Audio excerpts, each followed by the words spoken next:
Hi, I'm Greg. Hi, I'm Will. And welcome to our next episode of Theme Parks and Patents.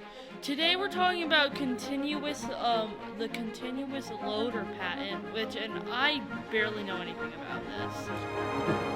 My dad's explained a little to me, but not much. I found both these a while ago, and I've just kind of been looking for a time to do it because it's the similar or the same concept that was filed 2 years apart by both Disney and Universal. And it was thought that the Frankenstein's Monsters Unchained and Epic Universe was going to use this type of infinite loader. And so we're doing it now. It still is kind of an infinite loader, but not how this one kind of is. This one's like way more complicated. Yeah, so that's why we're doing it now. But just the original, I've seen some videos of people walking into the loading room, and I don't think it's an infinite loader based on the videos of what you see with them walking in and all. Yeah, because Epic Universe is finally open, and I'm so excited to go this September. Yeah, you sound kind of sarcastic about that. Sorry. I am actually really excited. So this ties to Frankenstein, and this could be used in a bunch of different rides that have these type of turntable loaders. Like Grizzly. Yeah, and like Pluto's Barges. Yeah. And I'm trying to think of other Disney stuff that does it. Haunted Mansion. No, that wouldn't work. Yeah, not like a turntable.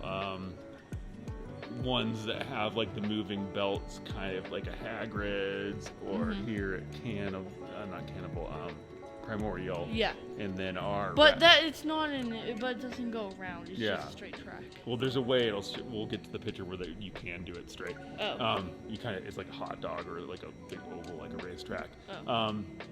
And then our water ride here has it too. Oh, and Kelly River Rapids in Disney World, the Animal Kingdom.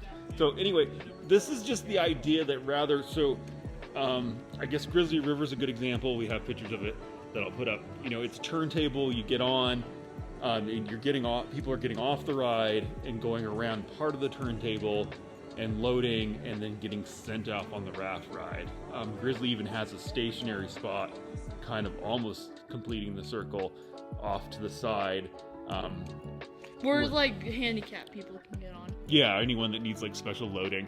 And so that's the idea. It was like basically if someone's taking too long to load, and you'll see this happen, they'll have to stop the loading process.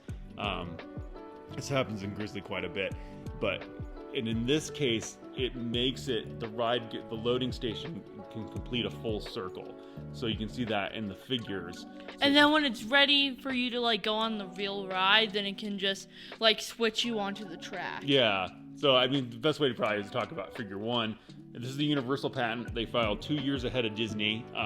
So it's questionable whether Disney just didn't know about this. I mean, it was out there, but they would have actually had to go looking for it, or someone told them about it. So they filed theirs 2 years later. So it's either was like, hey, the Universal patent this, so we should too, or they just filed it not realizing that Universal's patent was already out there and was going to be used against them. And we'll talk about that too. But anyway, Figure 1 on Universal. So you can see the wheel of the loading cars, and so we'll say this is like the Kuka arms on Frankenstein. They come into the loading station. You can see on the one side of the entrance at 58 and 60, and start going around the circle and loading. And so if you can't, they talk about how makes it so if you need more time to load, or something happens and they can't complete the loading, at 64 they're going to divert you, and you're going to go under or over the entrance, depending on how it's set up, and you're going to do the loop again. And so basically you can just keep going in a circle in your ride vehicle until you're ready to go, and properly restrained, everyone's moved over, and then they can divert you at 62 onto the ride. You do the ride, you come back, then you come back onto the circle, and unload. So it just makes it so, if they're having trouble or something, they don't have to stop the entire turntable for one car. They can just send it around again. If you think about it practically, you have to make this work, you have to either go under or over it to get the passengers on. So if you're on the entrance, there's got to be some sort of walkway that you go either over it and down to the turntable, kind of like the exit to Grizzly, you have to kind of go up and over. But that's not even necessary because Grizzly's not a full circle. But where you would have to go underneath it and like pop up in the middle of the circle. This isn't really, if you had a wheelchair or a scooter, this wouldn't really help, if you couldn't transfer to the car, if you had to take the scooter or the wheelchair to the car to get moved over onto the ride, because there's really no way that you would be able to get up and over with that type of vehicle unless there was like an elevator in the middle of the circle. So it's not so helpful for like the disability stuff, but as far as just basic loading and not having to stop the turntable, that's where they say it can be useful. So, blathering on here. Figure 2. So figure 1 just shows that as a turntable, was what I was talking about with Will. It could be more of an oval, so this could technically be more of your like primordial or something. That kind of reminds me of Starkflight Lab, like the oval shape. Yeah, I mean, but this is just the loading oval, so the bigger ride's coming out here at 18. Mm-hmm. I know. So like even, say Hagrid. So the Hagrid's doesn't really work this way, but it technically could. Where the cars are 16. If y'all couldn't get on the motorbikes, they could just loop you around again and then reload it and then send it on its way. So this is just more of a, you've got a linear section here. But it does look like from the videos Frankenstein is that circular one more in figure 1. This is figure 3 is just a flow chart that goes through and says, the decision point here, has passenger successfully loaded in vehicle? No. Direct vehicle from second track switch to first track switch, and then merge them back onto the loading path. And then if you have loaded, then they can send you on the ride, which is the end at the bottom. And then figure 4 is just the electronics.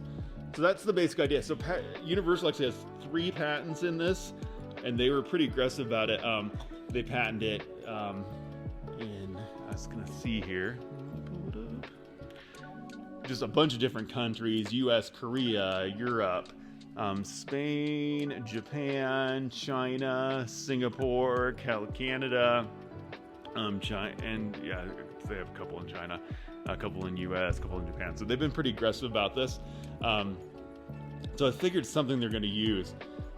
So we'll probably see it in the future. I don't think it's on Frankenstein, just because on the videos I've seen, when people walk from the last section's kind of the lockers, and when they walk into the loading area, they go straight through a hallway.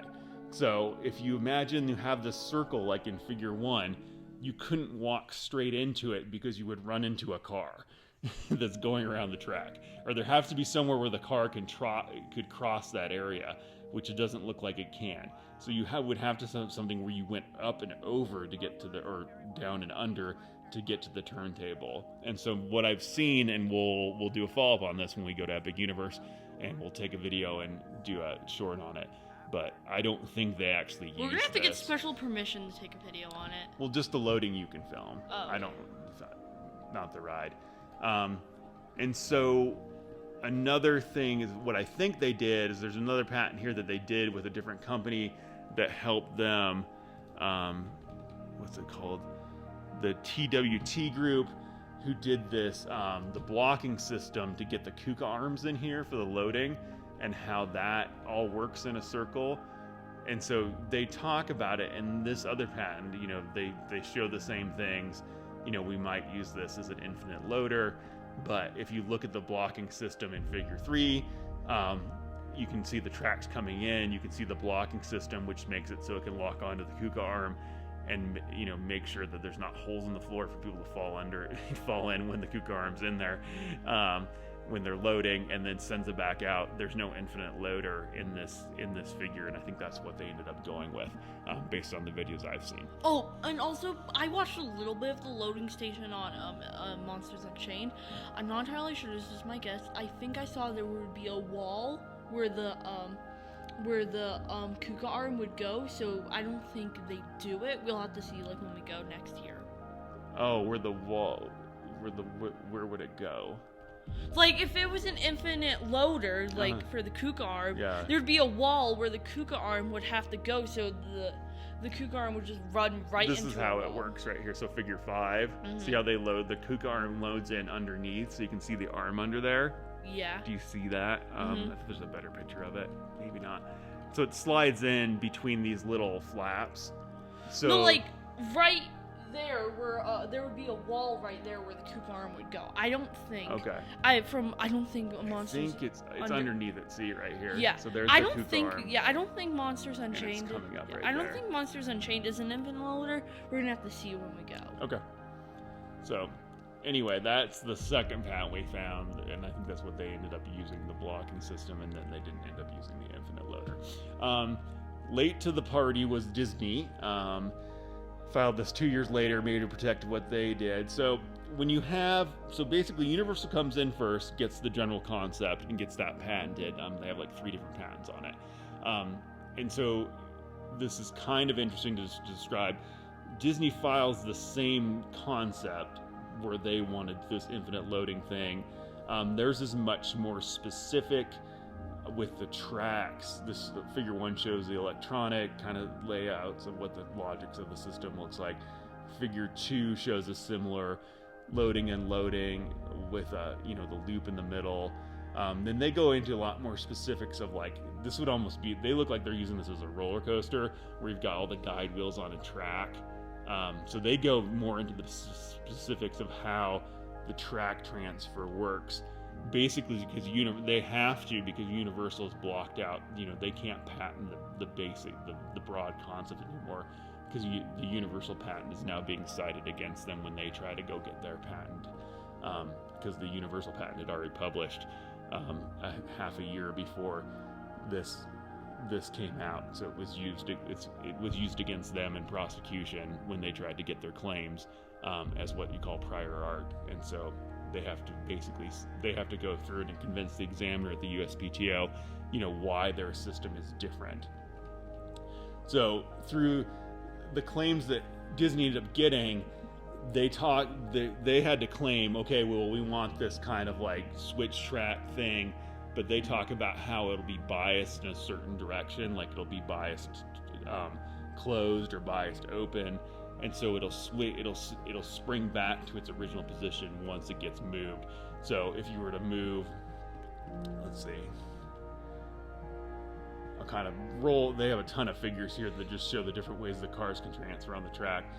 Figure 11 is kind of interesting because it's like a huge, like where there's 2 instead of multiple, instead of just one entrance to the ride and one exit, they have entrances and exits on either side. I know you've told me something about this where it's like, if you had like a River Rapids ride, there could be multiple tracks that you could go on. Yeah. So they could do it. I mean, the first figure, the figure 2 showed it was just a standard ride. Figure 11's like if you had actually 2 different tracks. Even like in a river ride, you could have it start in 2 different places and then converge and then separate at the end. Primordial does that with its 2 different endings. You could do something like that. This looks a little more roller coaster too with the wheels, is what they were thinking. But they just talk about how it's basically the track would be biased to put you on the ride, and then the system, if you weren't loaded, would flip over to keep you on the infinite loader until you're ready, and then the minute you go by, it biases back, or it could work the opposite way. It could be biased towards keeping you on the infinite loader, and then they have to switch it to put you out on the ride, which may be a safer way to do it. And so Disney has to go through now and distinguish over Universal. So they do. Their claims are more narrow with the biasing ideas or with how the actual track transfer is working with the wheels of the car, things like that, or how things are moving. But what's interesting to kind of think about is patents aren't defensive. Disney can't use this just because they have a patent on it.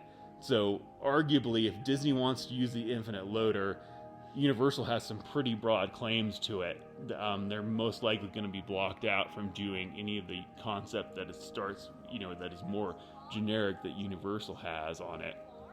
They would have to somehow get around those. So even though Disney has added more details and patented those, it still doesn't mean they can actually use them. If they just institute an infinite loader, Universal has really broad claims, and they'd most likely be infringing Universal's patent. So Disney's kind of stuck in that respect, even though they have a patent. It's no defense for them that they can't go use this. They have to be able to get around what Universal's is. And with the 3 different patents that Universal has, I'm not sure they can. It'd be pretty difficult. Especially you have 3 different patents, multiple claims. You have to figure out a way to get around it. And the Universal claims are really broad, as I said. So that's kind of just the concept of when someone comes in. You see this all the time. You maybe not get the broadest idea, but you can maybe get improvements on the idea. But if there's an enforced patent at the same time, you're not going to be able to use it until it goes off patent. And so this is going to be on patent until 2039, or maybe another year after that, so 2040. So it's going to be a while for Disney to really be able to safely implement a universal loader unless they want to license it from Universal.